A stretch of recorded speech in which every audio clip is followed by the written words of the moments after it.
Well, I think the first thing we need to talk about, Fred, is house shows. AEW announced that they're going to start doing house shows, and it feels like this is going to be one-off attractions rather than doing loops. And I think that's where people just need to get their head out of the gutter. This is not AEW. Hell, New Japan does house shows. We just don't ever talk about it because they're in rinky-dink towns in Japan. Just they give them like a show or two a year and yada yada bing bang. It's no big deal. But this feels like it's a true attraction, and I'm going to pull it up. They are really trying to build it up, and I think it's cool that they're going to start trying to do some house shows, because I think it gives people opportunities to wrestle, and it gives other markets the ability to have AEW shows. And I don't think it's going to overextend the wrestlers, because they have one right now. They're calling it their House Rules Tour, and it's going to be in Troy, Ohio on Saturday, March 18th. The graphic has Jon Moxley as the focal point, with Claudio Castagnoli, Dr. Britt Baker, Orange Cassidy, and Darby Allin. So you're talking about giving a quality card to people, and obviously you're going to have some of it kind of dumbed down a little bit. You're not going to have as much pyro, you're not going to have as much fanfare, but you're still going to be getting a quality in-ring wrestling product, and I think that's going to be huge. Joe Lanza opined on the flagship, and I want your opinion on this, that they should do a title change on one of these shows, or do something really big make them feel like they matter. And I, quite frankly, I agree. I just don't know how they should go about it. And maybe it's the ROH title, but do you want to ruin Claudio's like reign with a title change, especially with a company that's only adjacent to AEW and isn't AEW? Like, I'm fascinated to see how these play out, because at the very least, it's not like you do a loop of like 4 towns in 5 days and you're doing the same match in all 4 towns. This is right. It feels like a spectacle, and something that they could very well air when they potentially get a streaming service.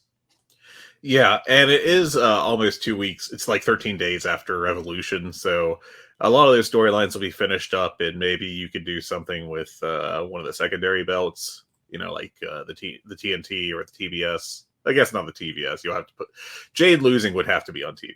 You can't do that on a house show. But like a TNT title change, like either Samoa Joe retains, or I'm assuming he's going to face Wardlow. Wardlow wins and then loses it on the house show. That could be something they could do.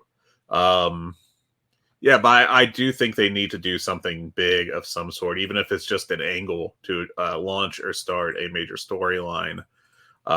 They can't just do like a WWE style house show, because unfortunately in this case, but because WWE has been the market leader for so long and hasn't really been challenged since WCW, a lot of what WWE does is defines the North American the American and Canadian wrestling marketplace. And what that means is that the attitudes they have towards certain things like house shows has become accepted as the norm. There's even fans that really are only familiar with how WWE books things, and they think that if you aren't doing like 20-minute long promos, you're not advancing storylines. So that's a different discussion. But I think that the WWE attitude of we do house shows, but we don't even plug them on our nationally broadcast television shows because they're so meaningless. I think that's just really permeated the wrestling industry. And I think that's something AEW has to overcome. And it's kind of like with gimmicks, with stipulations and gimmick matches, AEW has had to kind of work against the grain to make those mean something again, to, different levels of success. And I think that's something they're going to face with these house shows as well. Now, what's interesting to me is, it's been like a little over a week, I think, since they announced the first one, and they haven't announced another one. So, that raises some questions like, are they counting entirely on how this Troy, Ohio, which is outside Dayton, show does to like determine their future, which seems I wouldn't do that. That's putting a lot of your eggs in one basket. I think that more data points would be good, and they're rich enough to be able to cover like 5, mediocre returns on house shows. But yeah, it's something to keep an eye on. I think it's very interesting. I just wish we knew more about their plans for it going forward, because there's a lot of questions like how many are they doing, or where are the other ones going to do? Are they going to do one like every week? Are they going to do two every week? And we just don't know that right now. We don't even have it like an idea. We've got one on the schedule and that's it. So, Well, I will give them a little bit of a break as far as scheduling out. They only have Dynamites and Rampages announced through May 3rd as far as yeah. what you can actually buy on sale. So I think they're going to try and be a little more strategic. What I found interesting was this House of Rules is in Troy, Ohio. Mhm. They were just in Dayton last Yeah. week. Yeah. And I find that location very interesting because you're going to a place that was literally just had a Dynamite. And it was a pretty big Dynamite. You had two tremendous matches on the card, but you're going back to the same general area like within a month and a half. I feel like that's a little odd. I could understand, hey, we're going to go back to, let's say, Georgia, and we're going to run a house show in Savannah. Like, let's just throw that out there. You haven't been to Georgia in a hot minute. You go to Savannah. Okay, you haven't been there in a while. You're going back to a territory. Hey, we can draw a bigger house. Why would you do your first one in Troy, Ohio? The only thing I can think of is that they got a really good deal on the building. And the real draw here is Jon Moxley, a Cincinnati boy. Yeah, I am similarly confused and intrigued by that. I think I actually talked about that on last week's show, if I recall correctly. But it's been a week, which means it's been 18 years. But I don't get it really. I think it's odd. I think it's kind of risky because that's if you ask me what I would have done is I would have tried running in these secondary markets. Like I'm just going to Racine, Wisconsin. I don't think that they've been to Milwaukee, but they have not been to Racine. And they've been to Green Bay. I mean, if you're talking about Racine, you're talking about like single A minor league baseball. Yeah. But like if you like, I've got the list of United States metropolitan statistic areas pulled up, and like looking at some of the kind of lower level ones, like I don't know, Montgomery, Alabama, or Peoria, or Reading, Pennsylvania, like one of these places. I don't know offhand if they've been to any of those. I apologize if they have. I also don't care. My point being that I would go to a smaller market and try that and see how that goes with the house show, and see how like 3 of those draw at places of that size, and rather than we just ran Dayton, so we're going to hit it again. That's kind of, I don't know. It's weird to me. Well, we have seen AEW really burn out a territory. They they had to run Jacksonville. They didn't really have much different of a choice. But like Chicago, even so, after they kind of opened things up, they still kind of kept going back to Jacksonville. They did it took them forever to go.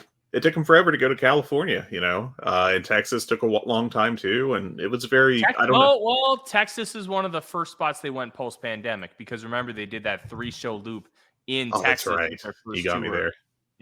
Yeah. Take it, Fred. Shit. Well, they did kept doubling down in Jacksonville. After that was April. Never mind. I gotta eat shit on that. But here's what I'm trying to say. Like they kept doubling down in Jacksonville, and they still kept drawing. And then you mentioned Chicago. Like part of that is CM Punk. Sure, That's a little more difficult to kind of judge, but I mean, but they still hit it really hard. They did. And even our colleagues who live there were like, man, I'd be fine not going to a wrestling show for a hot minute, but I'm still going to go because it's a good wrestling show. And with like Rich Kracher, who, the other guys are like, I don't know if I can go to another AEW show. Like, to me, that's like, okay, listen, you guys have hit this really hard. You need to go to fucking Indiana or some shit. Come back to Minneapolis, please. But I mean, it's very, very intriguing, and like that's a really under discussed aspect of the business, is just picking where to go, because that's like a whole calculus itself, I'd have to imagine. If AEW treats this right, and they treat house shows as a true part of their canon, and they focus on them, like, hey, let's show a clip from a house show match. Hey, let's show the main event of a house show match on Dark. Like if it ends up getting rave reviews, like, oh, we had a title change on this show. Here's one thing I'll pose to you: the TNT title is a TV title. Would you change that title on a house show? It's a Sure. television title. It's named after a TV station, but I mean, you still, throughout the history of wrestling, TV titles have been defended off of TV. But none of them have been named after a television station. And that's kind of why I make this point. Because would TNT be happy about, hey, you changed our title, which we could have popped a rating with, on a house show that we get absolutely nothing as far as any kind of benefit? And am I extrapolating a little bit too much? Maybe. Let's be honest here. But it's something that we have to consider. And we know that the Warner Brothers Discovery relationship with Tony Khan is pretty strong. And we've seen that time and time again. But is that something that TNT would be annoyed about? I think we really have to consider that. I can't imagine it. And if it is, that'd be even dumber than like some of the other really stupid stuff Warner Brother Discovery has been doing recently, which is a lot of really stupid stuff. Power Slap. So, Power Slap, Briscoes. We may drop the NBA, which is like just completely, we want to save money, but we have no idea how to make money kind of thing. If they drop the NBA, they're dumb. They do killer business with the NBA. They do. It's such a silly situation to me that they're even half the time they're the only team that airs an NBA game on Thursdays. Yeah, and like they just dominate the ratings. Not as much as the NFL, of course, but I mean that's the NFL. That's a different world. But we're getting a little far, from the original discussion here. I think definitely they need to go to Mishawaka, Michigan, which is a city I just learned about. Interesting. I think we need to keep our eyes on that. Oh, that's in Indiana. Interesting. Okay. Mishawaka.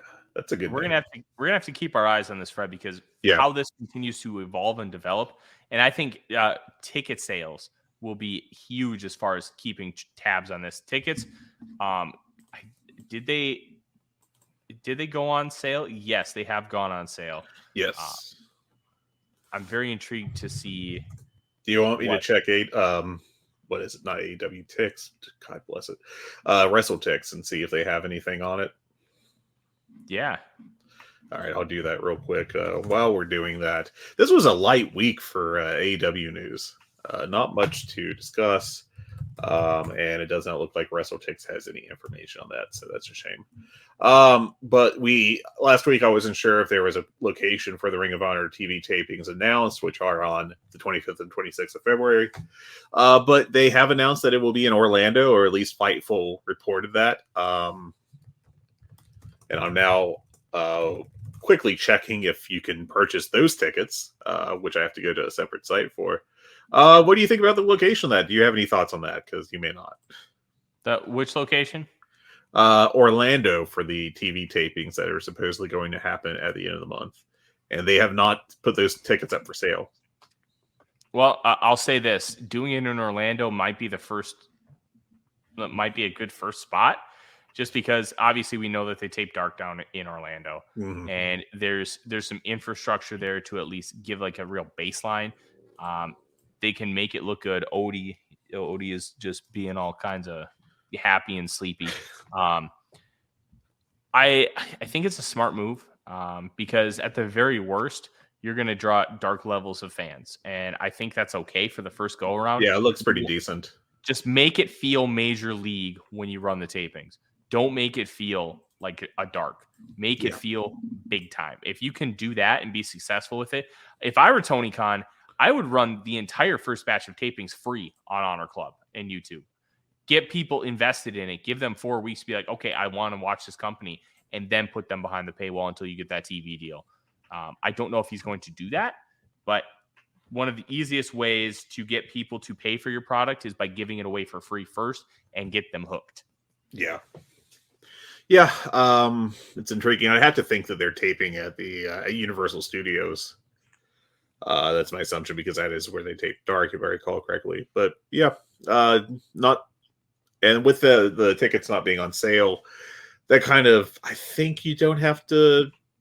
I don't think they sell tickets for the Dark tapings, if I recall correctly. I think they just do them in the park, and let people in that way, but maybe I'm wrong. Yeah. But we're going to keep tabs on a lot of this house show stuff and Ring of Honor as well throughout, because there's going to be a lot of news developing with it.